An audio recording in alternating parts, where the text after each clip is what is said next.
Hello my dear students, कैसे हो आप सब। आई होप आप सब ठीक हो। तो बच्चों देखो, जो हमारा महात्मा गांधी वाला टॉपिक था वो मैंने आपको पूरा करवा दिया है। ये जो प्रश्नोत्तर थे ये मैंने आपको नोटबुक के थ्रू करवा दिए थे। ठीक है, अब आपके ये टॉपिक में ये एक चीज बच गई थी, व्याकरण ज्ञान। ठीक है बच्चों, कल तो मैंने आपको इस स्टोरी सुना दी थी ऐसे ही। ठीक है, ऐसे ही मॉरल नॉलेज के लिए आपको स्टोरी सुना दी थी। बाकी हमारा जो वर्क है वो कंटिन्यू चलेगा। तो आप हमें क्या करना है, जो प्रश्न है हमारा, दिए गए शब्दों के विलोम शब्द लिखिए। तो ये प्रश्न हम करेंगे। ठीक है, व्याकरण का ज्ञान लेंगे आज थोड़ा सा। तो देखो बच्चों, पहला शब्द है हमारा स्वतंत्रता। ठीक है, तो स्वतंत्रता का विलोम क्या होता है? परतंत्रता। यानी कोई किसी को कैद करके रखता है तो वो परतंत्र है, और जो नहीं कैद है, किसी के पास अपनी मर्जी से काम करता है, वो क्या है? स्वतंत्र है। ठीक है, साथ ही आपको मात्रा पे, शब्दों के लिखने के तरीके पे भी ध्यान देना होगा बच्चों। मैं साथ साथ लिख के भी आपको बता देती, लेकिन साथ में लिखना थोड़ा मुश्किल होता है। फिर देखो जन्म, तो जन्म का मरण भी माना जाता है। कई जगह दोनों भी मिलते हैं हमको, तो हम मरण और मृत्यु दोनों ही सही मानेंगे। कई जगह जीवन मृत्यु मिलता है, जन्म मरण मिलता है, कई जगह जन्म मृत्यु मिलता है, तो इसके दोनों ही विलोम शब्द सही माने जाते हैं। फिर आजाद, आजाद का क्या हो जाएगा? गुलाम। ठीक है, सच्चा, सच्चा का हो जाएगा झूठा। स्वदेशी, स्वदेशी का होता है विदेशी। हिंसा, हिंसा का होता है अहिंसा। सफल, सफल का क्या हो जाएगा बच्चों? असफल। कोई किसी चीज में सफल होता है, कोई असफल होता है। सामान्य का हो जाएगा असामान्य, और अच्छा का क्या हो जाएगा? बुरा। ठीक है, इतना समझ में आ गया होगा आपको। चलो, ये विलोम शब्द पूरे करने के बाद हम हमारे दूसरे प्रश्न की ओर बढ़ते हैं। जो दूसरा प्रश्न है कि दिए गए शब्दों का क्रम सही करके वाक्य बनाइए। अब देखो बच्चों, सारा खेल किसका है? शब्दों का है।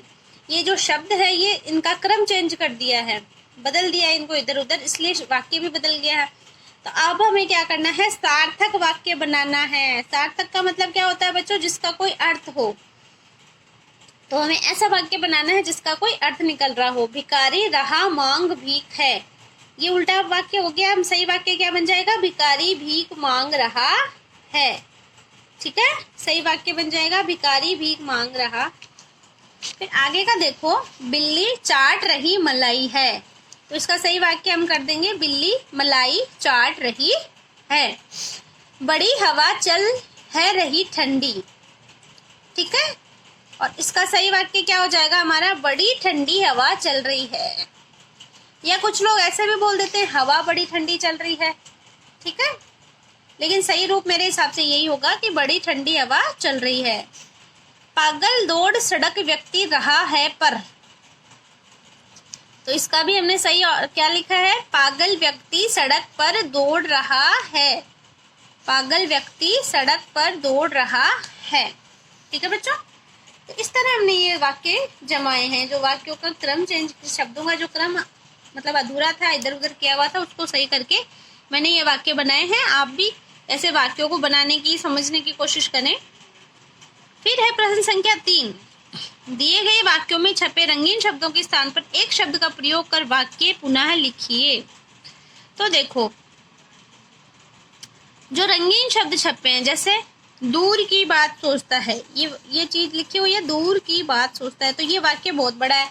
इसके लिए हमें नमन दूर की बात सोचता है, तो दूर की बात सोचता है का मतलब क्या हो गया कि वो क्या है? वो दूरदर्शी है।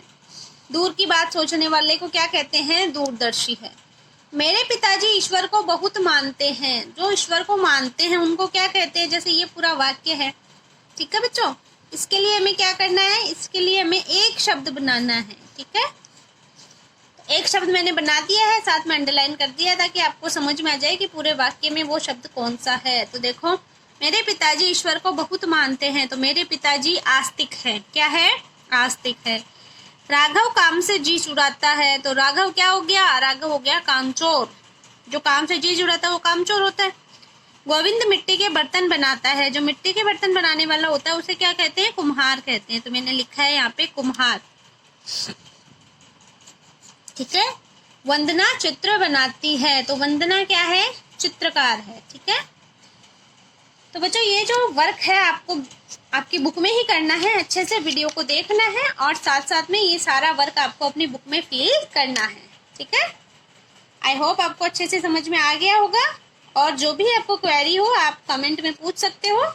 Okay, good bye everyone, take care.